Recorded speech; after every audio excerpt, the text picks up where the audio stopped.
Hello dear students, तो आज हम क्या करने वाले हैं। आज हम करने वाले हैं कि जर्नल एंट्रीज कैसे पास की जाती हैं, how to record journal entries. तो जर्नल एंट्रीज रिकॉर्ड करने के लिए आपको बस कुछ चीज़ों का ध्यान रखना है कि अगर आपकी कोई चीज़ असेट है, ठीक है, अकाउंटिंग में आप जितनी भी चीज़ें देखोगे वो इन 4 नेचर की ही होगी। इन 4 चीज़ों के अलावा आपको कुछ और देखने को नहीं मिलेगा। तो अगर आपके लिए कोई चीज़ एसेट है, आपके लिए यानी आपके बिजनेस के लिए अगर कोई एसेट है और अगर वो एसेट बढ़ रही है तो आपको क्या करना है, उसको डेबिट करना है। अगर एसेट कम हो रही है, डिक्रीज हो रही है, तो आपको उसको क्या करना है, क्रेडिट करना है।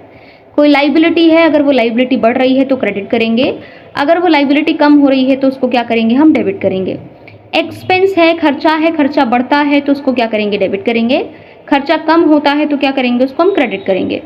इनकम है, अगर आपकी इनकम बढ़ रही है तो क्या करेंगे, उसको क्रेडिट करेंगे, और अगर इनकम कम हो रही है तो उसको हम क्या कर देंगे, डेबिट कर देंगे। अब इसमें आपको 4 चीज़ें भी याद रखने की ज़रूरत नहीं है। आप एक चीज़ ध्यान दोगे क्या कि जो असेट के लिए रूल है वही रूल सेम किसके लिए है, एक्सपेंस के लिए। जो लाइबिलिटी के लिए रूल है वही सेम रूल किसके लिए है, इनकम के लिए है। तो आप एक को याद रख लो तो आपको 2 चीज़ें याद हो जाएंगी। तो नेक्स्ट इसमें देखो करना क्या है, आपको एक एग्जाम्पल से समझते हैं। तो ध्यान दो, एग्जाम्पल क्या है, started business with cash ₹10 lakh on 1 अप्रैल। 1 अप्रैल को हमने अपना एक बिजनेस शुरू किया है और बिजनेस शुरू करने के लिए हमने क्या लगाया, उसमें कैश लगाया। कितना कैश लगाया हमने, 10 लाख रुपए लगाए हैं। अब ना आपको किसके पॉइंट ऑफ व्यू से सोचना है, आपको बिजनेस के पॉइंट ऑफ व्यू से सोचना है कि बिजनेस के लिए क्या हुआ। तो ध्यान दो, हर ट्रांजेक्शन के जो इफेक्ट होंगे वो 2 इफेक्ट होंगे, कम से कम 2 इफेक्ट होंगे, 2 से ज़्यादा भी हो सकते हैं। तो कम से कम 2 इफेक्ट में देखो, पहला इफेक्ट क्या आया, बिजनेस शुरू हुआ है, कैश में शुरू हुआ है, तो सबसे पहले तो इफेक्ट क्या आया, कैश में।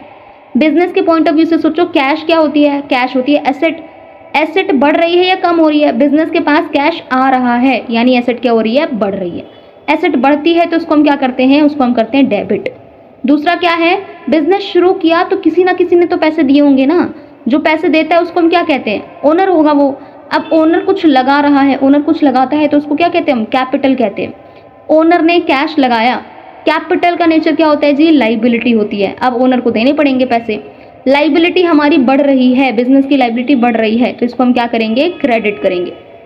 अच्छा, इसको लिखते कैसे हैं, इसको लिखने का एक फॉर्मेट होता है। अब ये फॉर्मेट कैसा होता है, सबसे पहले आपको क्या करना है, डेट लिखनी है। डेट के बजाय आप सीरियल नंबर भी डाल सकते हो, यहाँ पे पर्टिकुलर्स लिखना है। फिर उसके बाद LF नाम का एक कॉलम आता है, इसमें LF क्या होता है, लेजर फोलियो, और दूसरा होता है डेबिट, और उसके बाद होता है क्रेडिट। LF में फिलहाल अभी आपको कुछ नहीं डालना। इसमें देखो करना क्या है, जो चीज़ डेबिट में है उसको पहले लिख दो। कैश डेबिट में है तो कैश अकाउंट, ऐसे अकाउंट लगाते हैं, डेबिट, ठीक है। कितने से डेबिट, 10 लाख रुपए आए थे तो 10 लाख यहाँ पर हम डेबिट में डाल देंगे। 2 कैपिटल अकाउंट, कैपिटल क्रेडिट हो रहा था। अब क्रेडिट के लिए ना अलग से क्रेडिट आपको नहीं लिखना होता, आप 2 लगाओगे, सिंपली इसका मतलब क्या होता है कि वो चीज़ क्रेडिट हो रही है। तो 2 कैपिटल अकाउंट लगाते हैं हम आगे, और 10 लाख रुपए से ये कैपिटल क्या हो जाएगी, क्रेडिट हो जाएगी। साथ में हमें एक नरेशन लिखनी होती है, क्या, being business started with cash, कि जी हमने बिजनेस शुरू किया है, कैश में शुरू किया है, ठीक है।